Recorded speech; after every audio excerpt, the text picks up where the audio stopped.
Welcome back to another CIRF report.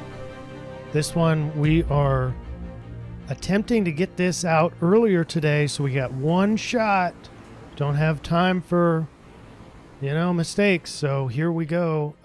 This one is a really whacked out week. The Dreambot's crazy.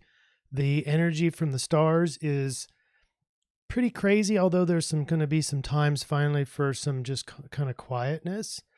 And then the I-Ching is barking at us for some, we'll get to that, okay?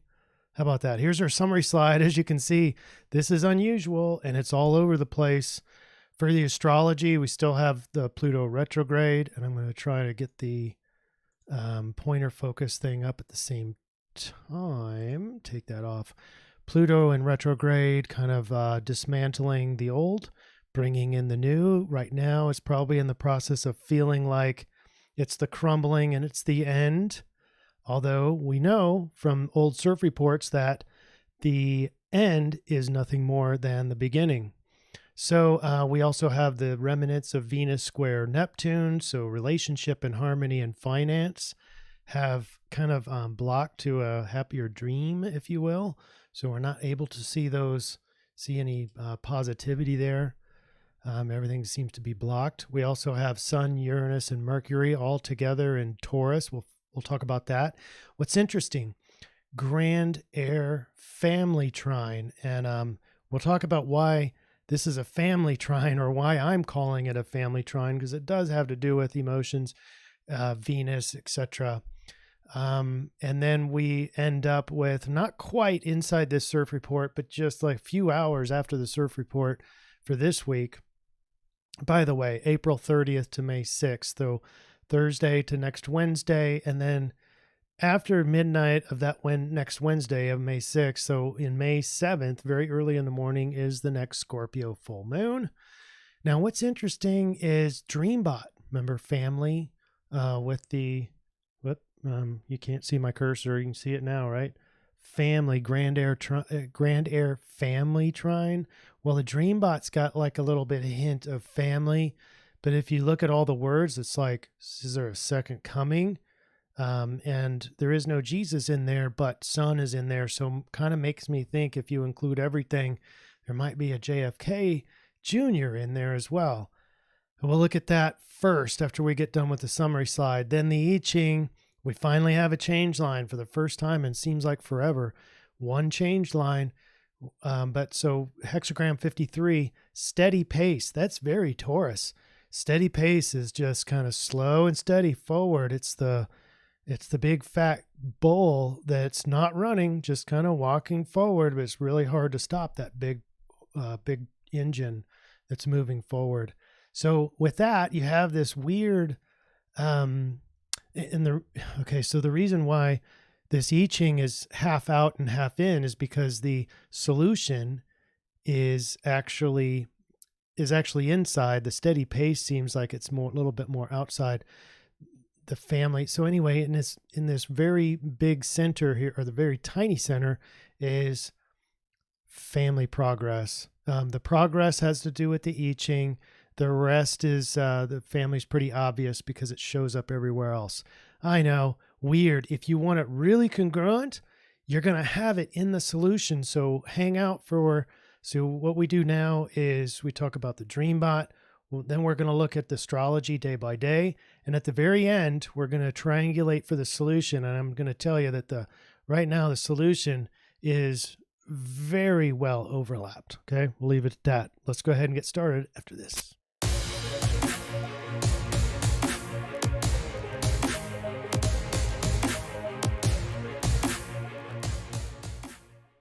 All right, here's the Dreambot, and I was starting to zoom in on my own. This is the second time I've tried this.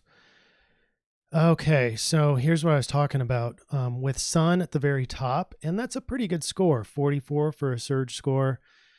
There's some other words in here that might have to do with family, but it has a little bit more to do, I think, with like a second coming, because you've got Sun and second shows younger. Sun is with the younger power above. That's very, higher power kind of thing, or Jesus and second coming. So, hey, listen, this is, whenever we talk about religious things or political things, it can get very controversial. So I don't need everyone to believe my interpretation. If you see something else, please feel free to provide that down below. I went ahead and separated out a different meme, but it has to do, these two memes come together in my mind as more of like JFK Jr. Again, if you've been seeing these past Dreambot runs, it seems like this is a constant theme. Surprised, okay, it would surprise everybody if JFK Jr. was still alive. He escaped the forest of, people and humanity. Let's see, glad, crazy, seemingly, find, and message, it might be a stretch, but if you include all that together, I think you've got something that looks very strangely similar to or hinting towards like a Q or a JFK Jr., but that's just me. Go ahead and comment below if you find out something different, and put the links down to the Dreambot for you. Now let's talk about the astrology. Let's see here. There's nothing else going on other than Pluto retrograde in terms of changing houses, changing signs, and going retrograde. That's going to be a little bit later in May. You're going to see a couple other planets going retrograde.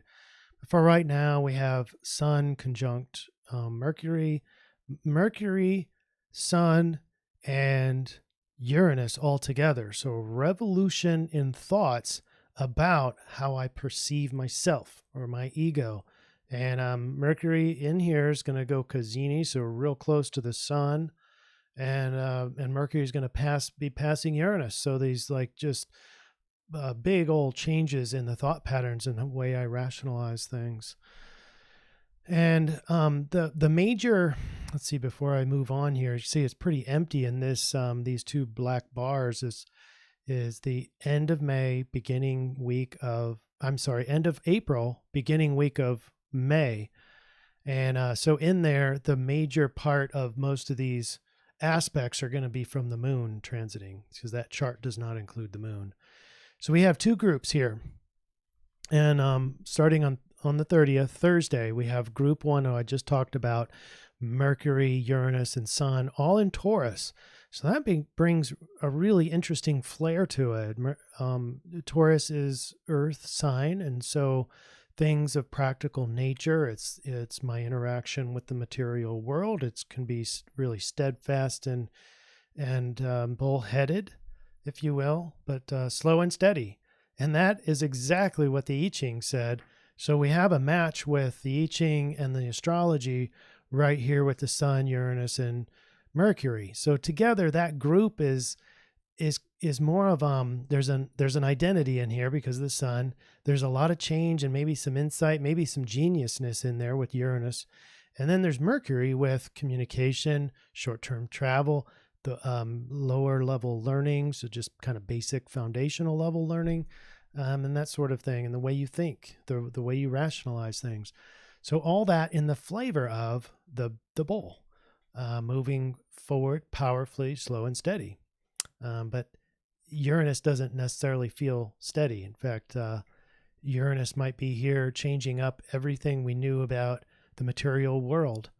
Might be a revolution, i.e. Uranus, in the way we think about our place in Sun, the world, Taurus being the earth sign. But as you can see, the other group here is what we've been talking about before, which is if Saturn, which is in Aquarius, Saturn can be looked at the government. Pluto can be looked at big like death and rebirth. So we're starting to see that tumbling in there. These are all conjunct, by the way.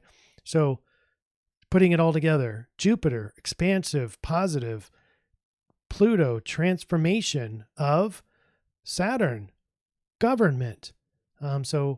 a positive, expansive transformation of government for Aquarius, the collective concern. So a very positive influence on the way government interacts with the collective. Beautiful.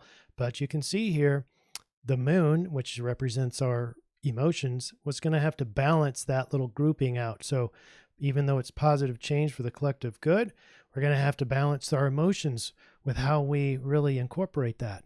And then also the moon, our emotions, are blocked from whatever sort of insights and new cognitions that we're getting in this little group over here. Okay, so that's on Thursday. Now, of course, the moon whips around here a lot faster than the rest. So on May 1st, now we've got the moon already with some different aspects. And we have this grouping over here, we have an inconjunct. So now the emotions are having to adjust to this positive transformation happening with the government of collective concern. On the 2nd and Saturday, this looks really nice and positive. So we have the moon with 3 trines over to the grouping. Now, Mercury has passed Uranus and is on his way to the sun. So still out of Cassini. So you're not being burned by the sun, but these thoughts are getting stronger. They're getting faster, and they're having to do with more of the material things, the maybe financial things, etc.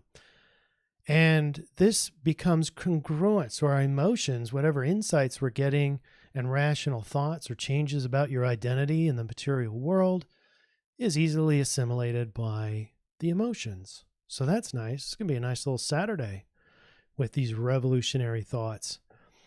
We continue some more positive energy flow with the emotions. Our moon in Virgo, emotions are appear pretty congruent now with the positive transformation of government of collective concern. Beautiful. Then on Monday, it's pretty tranquil. If you can see, we still have these groupings here as as Mercury has just passed the sun, just outside of Cassini, or actually, no, still in Cassini at this point, pretty much all almost perfectly aligned, conjunct with the sun. So this is massive. Like, I can't even think. It's so strong, so bright in there. The awareness inside of there is useless because of maybe the biggest onslaught of thoughts. And what are the thoughts about? Well, could be insights from, the big changes from Uranus. It could be thoughts of maybe what you always knew, that you were always what you thought you knew about how this world works. That could be just so big and bold that you can't even assimilate that. So, but other than that, and that can be a lot. If we're talking about emotions, well, it's pretty tranquil because it's void of course on Monday. On Tuesday, look at this little chart. We've got a grand Earth trine, but it's Dad, male, Venus, female. So we got husband and wife, and then we've got the emotions. Emotions are essential in relationships. Try to have a relationship that's just based on rational thought.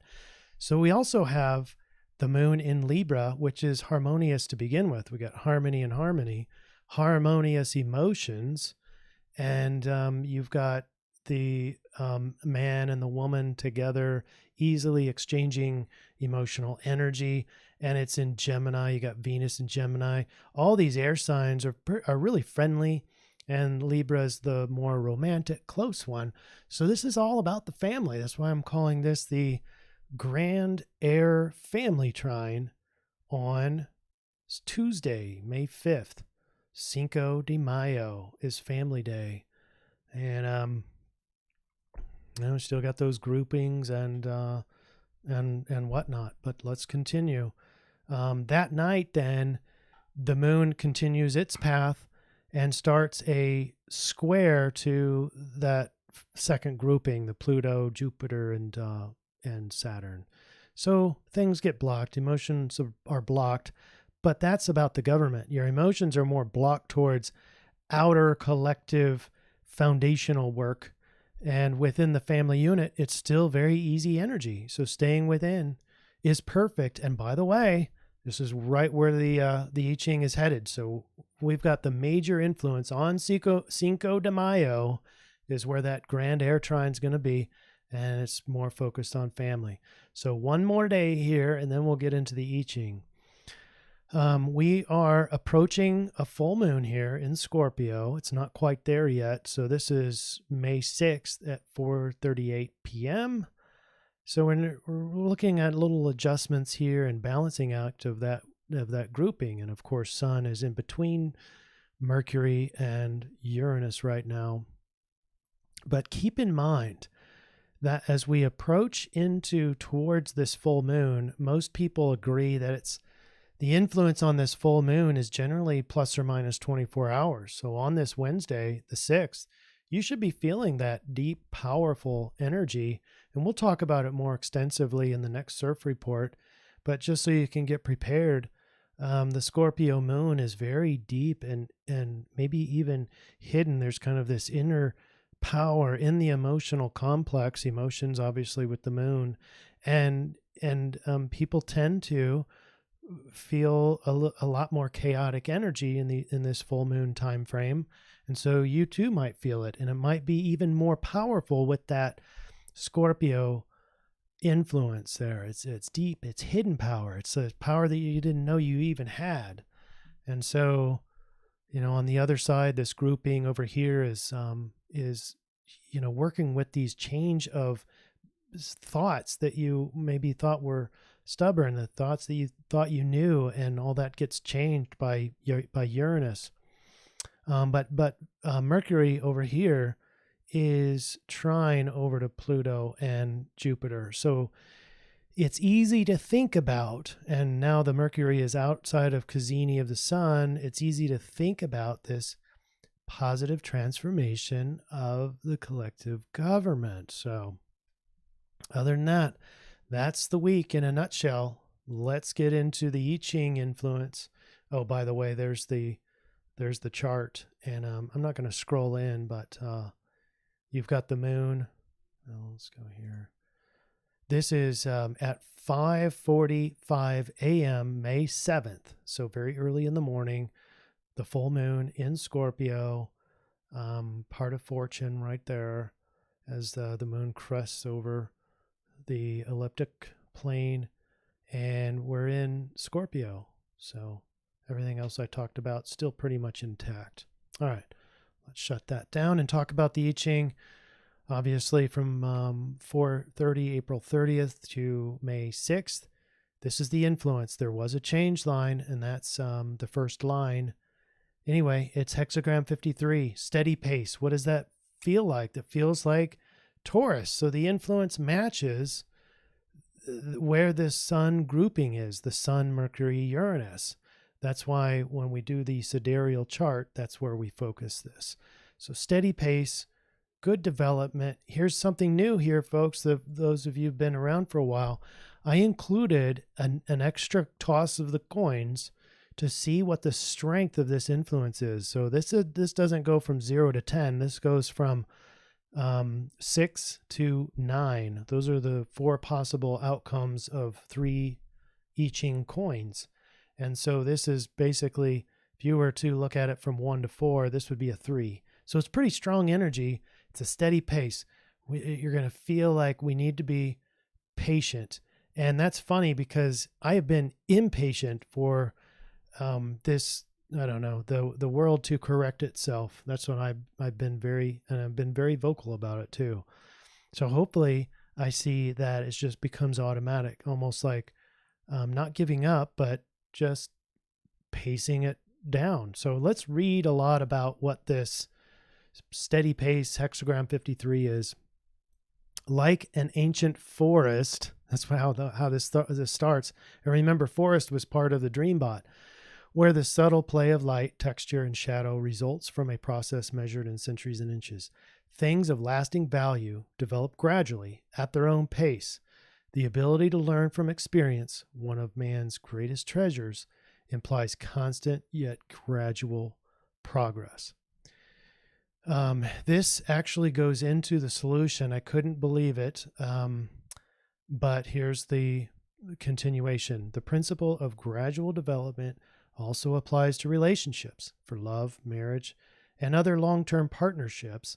The best progress is slow but steady, slow enough to allow for bonds to knit properly and steady enough to keep moving in the right direction. A family-rooted tree has deep roots and is not easily toppled. You can't expect to have everything all at once. Development must be free to run its course. All right, change line number 1. That's the only change line we had. Number 1, visualize a lonely youth setting forth on his or her own to face a huge challenge. Their perception of the circumstances, the magnitude, makes them careful. When one is cautious and steadfast, one has good fortune. When situations are allowed to develop gradually in due time, liabilities evolve into assets. And so I'm talking to myself. We are going to be patient next week.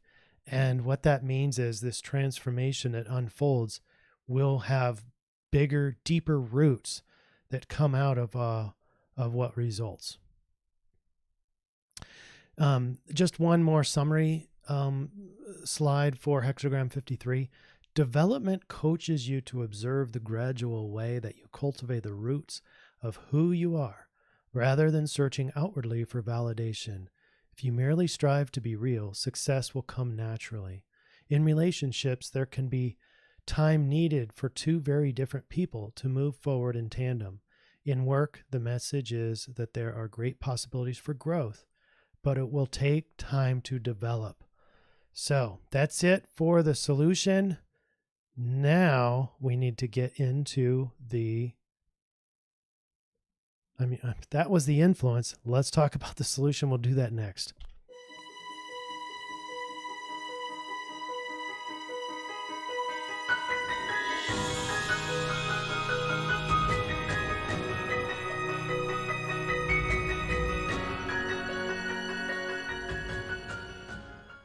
That is our sponsor, interzention.com. You can find them on YouTube as well with some inner peace sort of oriented interviews, Instagram and Facebook as well. And you can sign up for astrology readings. You can sign up for psychological help and counseling and therapy. So what comes out of all that I-Ching and astrology is this? The solution starts with the change line, and that's going to be hexagram 37, and the solution is family. It talks about this. A family that thrives is one in which healthy interdependence is cultivated. Respect for different roles is essential. A wife and a husband is what in this verbology, we're actually looking at that grand air family trine right here with Venus and Mars together. And we're talking about that in the solution. So that trine that we talked about on Saturday, or I think it was Monday, can't remember what day it was, is part of the solution, that grand air trine. Okay. Trust, shared responsibilities, and good communication are primary values. Each person must be encouraged to find his or her position and appropriate contribution. The healthy family is an embryo of the community and the native soil in which ethical values take root and grow. Fertilize this soil, and the entire society benefits.